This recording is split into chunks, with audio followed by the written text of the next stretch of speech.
Hello বন্ধুরা, beauties makeover থেকে beauty আবারও হাজির। সকলকে অনেক স্বাগত আবার নতুন একটা ডেইলি ব্লগে। সবাই কেমন আছো? আশা করি সবাই খুব ভালো আছো। আমিও ভীষণ ভালো আছি, যদিও আমি জানি প্রত্যেকেরই গরমে অবস্থাটা খুবই খারাপ, কারণ প্রচণ্ড গরম পড়ছে। তো আজকে আমি তোমাদের সাথে শেয়ার করছি 12 জুন মানে জামাই ষষ্ঠীর স্পেশাল ডেইলি ব্লগ। আর সবথেকে বড় কথা, তখন সকাল ছিল 9টা আর আমার তখন স্নান টান রেডি, মানে স্নান সেরে শাড়ি টাড়ি পরে রেডি হয়ে রয়েছি। আমার বড় রাস্তায় রয়েছে, চলে আসবে ঝটপট। তো প্রথমে আজকে তোমাদেরকে দেখাবো আমাদের দুটো সিংহাসন বাড়ি। চলো দেখাই। এই যে দুটো সিংহাসন দেখছো, এই দুটো সিংহাসন আমার বাবু যখন ছিল তখন তার পছন্দ অনুযায়ী মাকে তৈরি করে দিয়ে গিয়েছিল।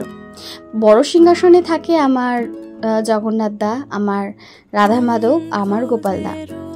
আর আরেকটি সিংহাসনে থাকে আমার লোকনাথ দা, আমার দুই মা, মা মনসা, আমার মা কালী আর আমার বাবা। তো এই হলো আমার দুটো সিংহাসন। আশা করি তোমাদের ভালো লাগলো আমাদের বাড়ির ঠাকুর দর্শন করে, মানে বাপের বাড়ি। তো এবার তোমাদেরকে দেখাই, এখানে আমার মা তার জামাইকে ষাটের জল দেবে, মানে জামাই ষষ্ঠীর নিয়মে যা যা লাগে সব কিছু রেডি করে রেখেছে। আর আমার মা তখন অলরেডি পুজো টুজো দিয়ে বাইরে তুলসী তলায় জল দিচ্ছে। আর আমার মায়ের যে সেক্রেটারি, মানে আমার ছেলে, মায়ের সাথেই দাঁড়ানো। আসলে আমার ছেলে সত্যি কথা বলতে ছোটোবেলা থেকে ভীষণ ভক্তি, ওকে বলতে লাগে না। ও ঠাকুর প্রণাম দেয়, সন্ধ্যা দেয়, ঠাকুরকে সেবা দেওয়ার চেষ্টা করে। এত ছোট থেকেও ঠাকুরের প্রতি এত অগাধ ভক্তি দেখলে মন ভরে যায়। আমার বা আমার পরিবারের কাছ থেকে যে আমার ছেলে এটুকু শিখতে পেরেছে, এটাই আমার কাছে অনেক বড় পাওনা। তো কথা বলতে বলতে আমার বড় চলে এসছে। বাবা, জামাই তো একদম সেই জামাই।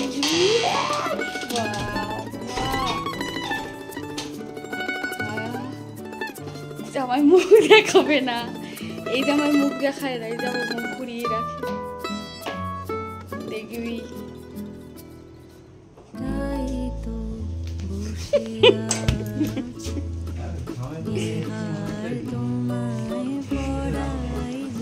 জামাই তোমার তো জামাই মুখ ঘোরাচ্ছে না, জামাই কি নিয়েছে? মিষ্টি। তো নাও, এবার পালা হচ্ছে জামাই ষষ্ঠীর নিয়ম পালনের। তো দেখো আমাদের বাড়ির নিয়মটা তোমাদেরকে দেখাচ্ছি বলতে বলতে। এখানে ব্যাপার হয়েছে, আমার ছেলে আগে এসেই বসে পড়েছে মাঝখানে। এইদিকে হচ্ছে আমার হাজব্যান্ড আর তার পাশে আমি, তার মাঝখানে আমার ছেলে। আমাদের তিনজনকে আমার মা ষাটের জল দেবে। প্রথমে আমাদের প্রদীপ দিয়ে আশীর্বাদ করবে, ধান দুব্য দেবে মাথায়। তারপরে এই যে হলুদ সূত্রটা দেখছো, তার মধ্যে দুব্য লাগানো থাকে, এটা প্রত্যেকের হাতেই আমরা বাঁধি। এটা আমাদের শুভ জিনিস, আমাদের বাপের বাড়িতে এটা শুভ জিনিস বলেই মানা হয়। তারপর আমার মানে আমার হাজব্যান্ড, তারপরে ছেলের আশীর্বাদ পর্ব হওয়ার পরে তারপরে দেওয়া হয় ষাটের জল। ষাটের জল যেটা দিয়ে দেওয়া হয় সেটার মধ্যে কি থাকে সেটা তোমাদেরকে বলছি, তোমরা দেখতে থাকো।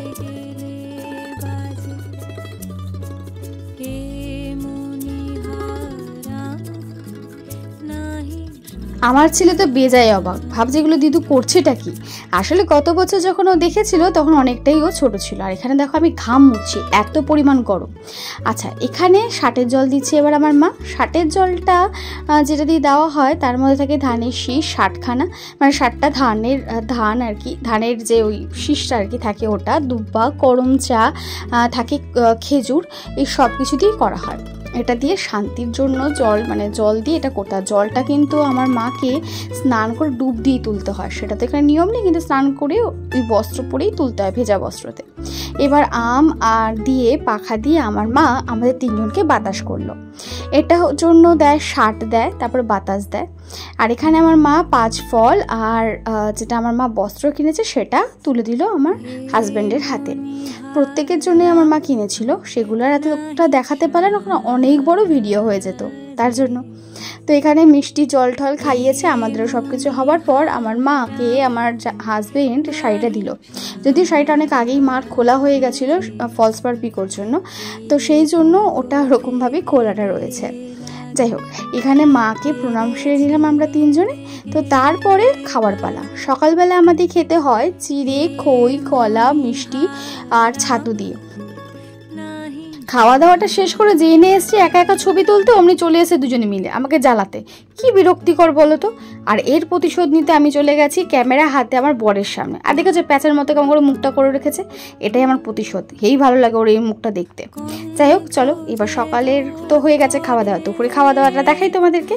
ছিল সাদা ভাত, ছিল 5 রকমের ভাজা, ছিল নবরত্ন ডাল, ছিল আলু পটল চিংড়ি দিয়ে তরকারি, তারপরে ছিল পমপ্লেট মাছ সর্ষে পোস্ত দিয়ে, আর ছিল চিকেন কষা, ছিল হচ্ছে আমের চাটনি, আর ছিল হচ্ছে মিষ্টি আর দই।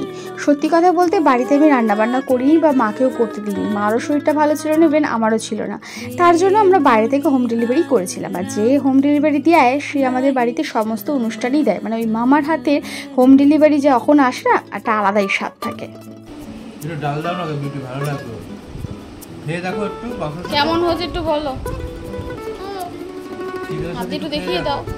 চিকেনের সাথে একটু খেয়ে দেখো। আমরা বাঙালি বস, এত খাওয়া দাওয়ার পর একটু ঘুম না হলে হয় না। যাই হোক ঘুম দিয়েছিলাম, ঘুম থেকে উঠে ভাবছি কি খাবো না আইসক্রিম। আইসক্রিমটা খাওয়ার পাতে খাওয়া হয়নি বলে খাওয়ার পরেই আমরা খেতে বসে। তার আগে অবশ্য কোল্ড ড্রিঙ্কস খাওয়া হয়ে গিয়েছিল আমাদের। আর আমুলের এই আইসক্রিমটা আমার বাড়ির প্রত্যেকের খুব ভালো লাগে। নিয়েছিলাম বাটারস্কচ ফ্লেভারটা, ভীষণ একটা টেস্টফুল একটা আইসক্রিম। আহা অতুলনীয়। যদিও গরমের অবস্থা আমাদের প্রত্যেকের ভীষণ খারাপ, ভেবেছিলাম বাইরে ঘুরতে যাব, সেটা আর হলো না। তো আইসক্রিমটা আমার হাজব্যান্ডকে দেওয়ার পরে আমরা রাত্রে সন্ধ্যাবেলায় বসে পড়েছি অ্যালবাম নিয়ে, বিয়ের অ্যালবামগুলো দেখবো। আর আমার ছেলে তো আমাদেরকে দেখে বেজায় খুশি।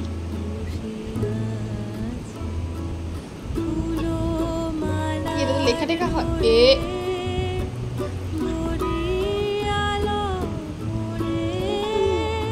তো আমি ঠিক তো। আর এটা এদিকে দেখতো, এটা কোথায় দাদু?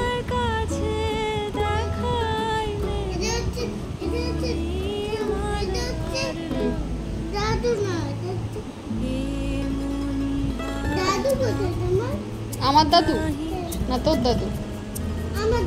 দেখতো এর মধ্যে কোথায় আছে দাদু। হ্যাঁ এটা কে? এটা ঠাকুর মশাইটা, দাদু। ঠাকুর মশাইটা শুধু আসনে বসে, তাই?